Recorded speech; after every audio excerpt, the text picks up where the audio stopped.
Hey, what's up? John Sonmez from simpleprogrammer.com. So I wanted to talk to you about something that I think is really important. I sort of alluded to this, but I wanted to make a whole video about this point.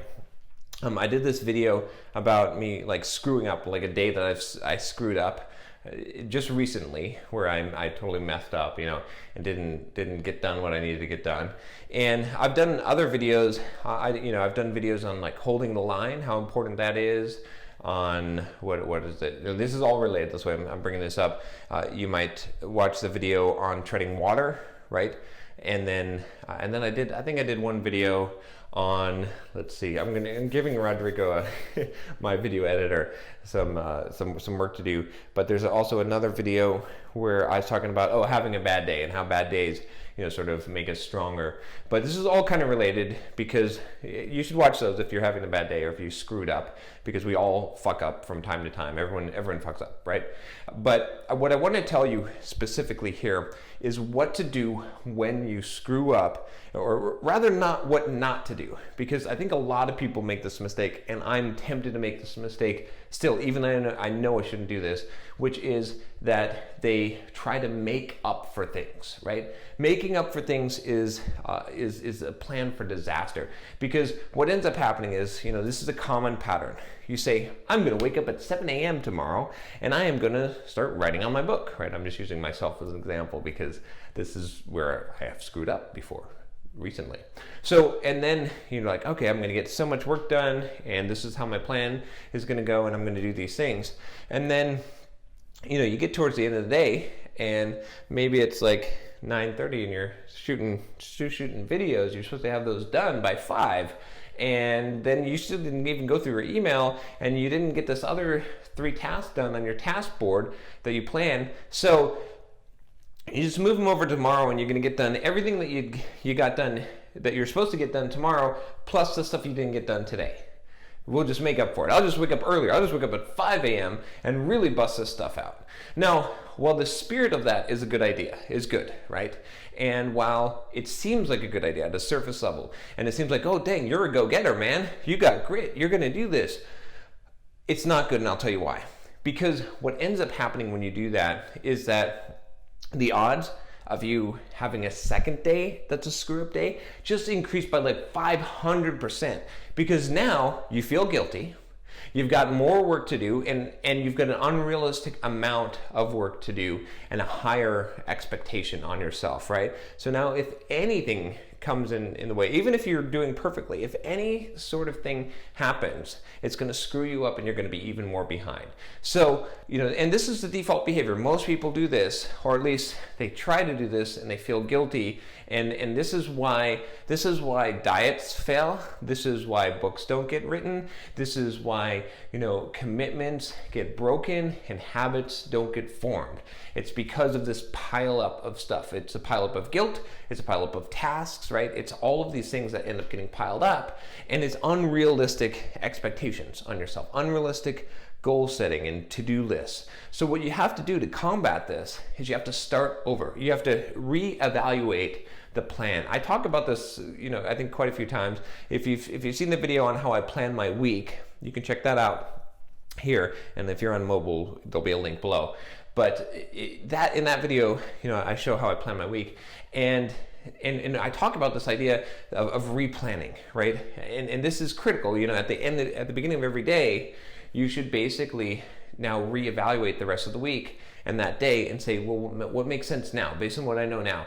And this is something that you should always be doing, is instead of trying to make stuff up, right? And there's times when you do need to make stuff up. I'm not, there's times when you can, for example, if I miss a running day, I'm probably going to try and push it over to the next day, or if I've got an extra day in there, and I'm going to try and get my run in, because it's not going to totally screw up everything. But I'm probably going to shift some other things in my schedule in order to allow that. So there are times when you should, but for the most part, when you screw up and you feel guilty and you miss something, what you should not do is push it to the next day and add more stuff or try to make up for it. Instead, what you should do is you should say, okay, I'm cutting my losses.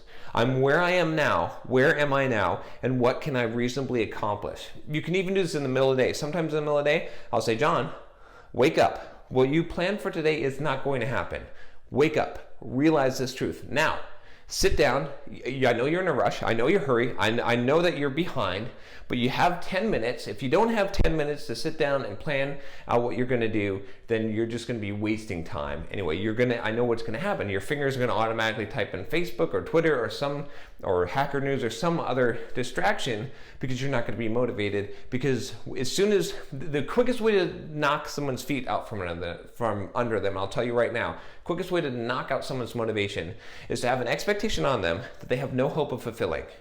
And that's the formula for lack of motivation. If you're wondering, a lot of times when you don't have motivation, it's because the expectation is here and what you think you can actually accomplish is here, and that gap is what saps your motivation. So what I'll often do during the middle of the day is I'll just say, hey, look, John, it's time. We're sitting down.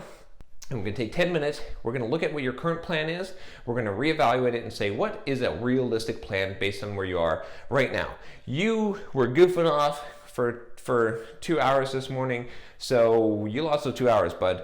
What's realistic now? Or an important phone call came in, or you had to deal with this problem. The server was on fire. Not your fault, but you can't now hold the schedule that you thought you could hold, right? You got to be realistic and realistically evaluate what is possible. Now, this isn't an excuse to let yourself off the hook and say, hey, I'm just gonna be lazy and goof off, and then I'm gonna reevaluate my plan every day and just, and make my goals so small, so simple that I can easily accomplish them. That's not what we're trying to do here. I'm just saying, when you do screw up, you gotta remeasure, reevaluate the plan. Because what happens when that happens is you can save the day. Right? You might not get all the stuff done that you got planned, but if you reevaluate, if it's like noon and you're like, okay, what is the plan based right now? And then you come up with a realistic plan, and then you accomplish what you plan to accomplish, then you can get that done and be happy that you did what you're supposed to do, even though you didn't do what you originally planned, right? And that applies at the day level, it applies at the week level, it applies at the month level. And that's kind of one of the secrets that will help you to keep pushing on. Because you can go down the other road, and I've gone down the makeup road and double time it, but what ends up happening is that's when you're likely to actually really get burned out, right? My opinion on burnout, I don't particularly like it. You can watch my video on burnout here, because I think people aren't really burnt out when they say that they are. But you can really get burnt out if you keep on double timing it all the time, and you're just going to sap your motivation. So anyway, little trick that I use, something that I think that you should definitely incorporate, and you should always look at and evaluate your situation and say, do I have a realistic plan, right? The plan has to change when the situation changes. When you're rigidly stuck to a plan and your situation has changed and the plan no longer matches the situation, that's when you screw up, right? How many generals have lost wars and been defeated in battle because they didn't alter their plan, right? If you study history, Napoleon was really good at altering the plan to the course of the battle. I think when he was fighting, Prussia, they did not want to alter their plan. They had their battle plan.